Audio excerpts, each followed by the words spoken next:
You know what?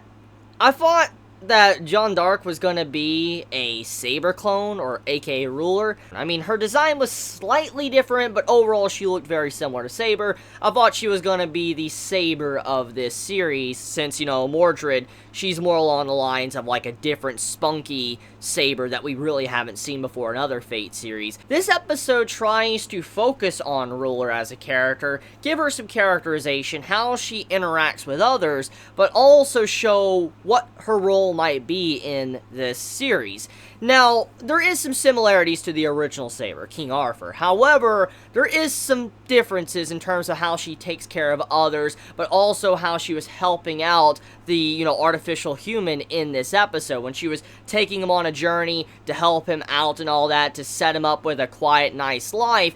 The way she was trying to help this man out, it just showed that she is a little bit more open about how she feels. But then when you see the scene at the end when she lied, that also represents something you don't normally get to see a lot from Saber. And so I do like that aspect of how, even though Ruler is similar to Saber, there is a lot of distinct differences, and I truly appreciate that. Now, speaking of her overall character, though, I like the personality. I'm a big fan of the personality. I like the, just the way she was interacting with the artificial human, Sieg. I think that's his name now. I'm going to call him Sieg. But basically, Sieg, he takes upon this name because of what happened in the last episode. As we know, Siegfried, he gave up his life. He ripped out his own heart, he gave it to the artificial human, which is, Sieg, and now he is able to go about his life and be free. And so, to honor the man that sacrificed himself for him, he decided to name himself after him. Now, only half of his name, which is very poetic in a way, because he's like, I want to take upon his name, I want to carry his name with me, even if it's only half of it, because his full name is, Siegfried, and for him to only have, half of it, Sieg, I like that aspect of it, to showcase, like, I'm not worthy to carry both sides of his name, or both parts, I can only carry one. Now, personally, I don't know what the name completely represents, because I know names have their own meanings and stuff in Japanese and other cultures, and I don't personally know what Siegfried stands for, at least in Japanese or other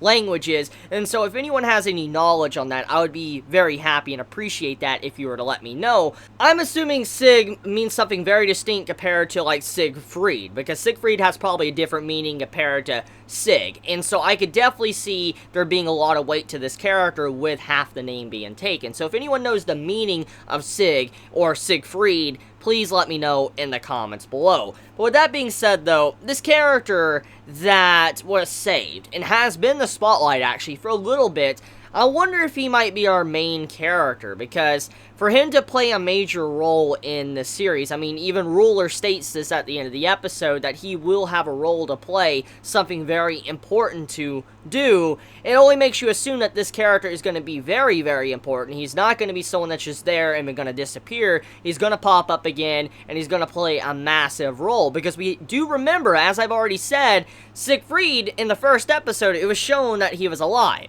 So we know he's going to come back somehow, so I'm going to assume that Sieg is probably going to become, like, the master to Siegfried, and somehow Siegfried's going to come back. That is what I'm assuming right now. However, though, leaving it there, I do like how this episode was trying to showcase that Ruler is a very kind person, but at the same time, though, Ruler can get very serious and also stick true to what the Grell wants at any moment, and also fight against fate as well, especially what she said at the end of the episode.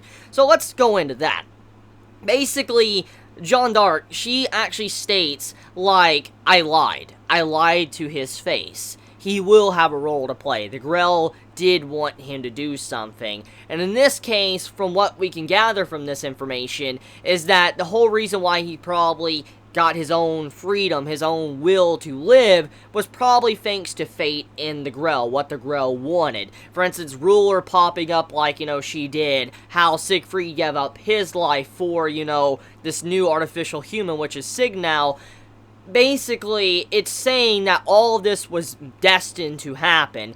And when you have the conversation between Sieg and, John Dark, John Dark's like, don't you think that's a little bit sad? Like, that would be very tragic and sad. And even though she said that, that is kind of what's going on here. Basically, his entire life was set for some other greater purpose, and the only reason why he was able to gain his freedom is because of the Holy Grail. But, let's leave it off of that, though. Let's talk about Jack the Ripper. So Jack the Ripper, as we know, is a little lolly, which is... I don't even know where to begin. Like, I legit have no words for Jack the Ripper being a freaking lolly. It's very weird to me, but at the same time, though, it's very creepy, because, I mean, this is Fate. Fate can have a lot of creepy characters, and, I mean, since the Grail is not necessarily similar to how the Grail is in Fate Stay Night, I'm still curious on how the personality of Jack the Ripper will be.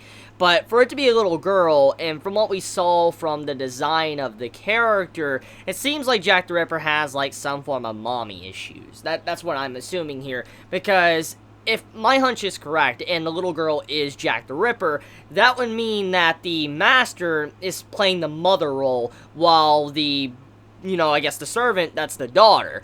And basically the mother is like, do whatever you want, go kill whatever you want, kind of helping Jack the Ripper do whatever, she wants to do. Which is kind of creepy and fucked up, but it's also cool to note that Jack the Ripper apparently isn't working with anyone. They're on their own side. They're not trusting either side, which does fit with Jack the Ripper's character from, history and all that, different things that many have found out about, this notorious killer or serial killer.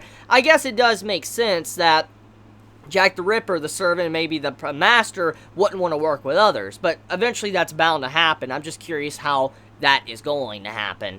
But yeah, overall, the latest episode of Fate was a wonderful episode. Oh yes, it was a great episode. It had some good characterization for Ruler. I like the setup for Sieg and whatever role he's going to play in this series. And I do like seeing how all the others on the other side, for instance, Astafold and all that, how, like, they're upset that they lost Saber, but there's nothing they can do. And also, they can't really punish Ryder, because if they were to kill Ryder, it would not help them out at all. But also, Ryder doesn't feel guilty at all, because Ryder did what Ryder thought was right. And so you can't punish someone if they thought what they did was right. They just end a story right there. So they're like, we can't punish this person. Let's just carry on and we'll just, let bygones be bygones. So great stuff with this episode, but let me know your thoughts in the comments below. I love you all so much. Please be safe. Chibi out.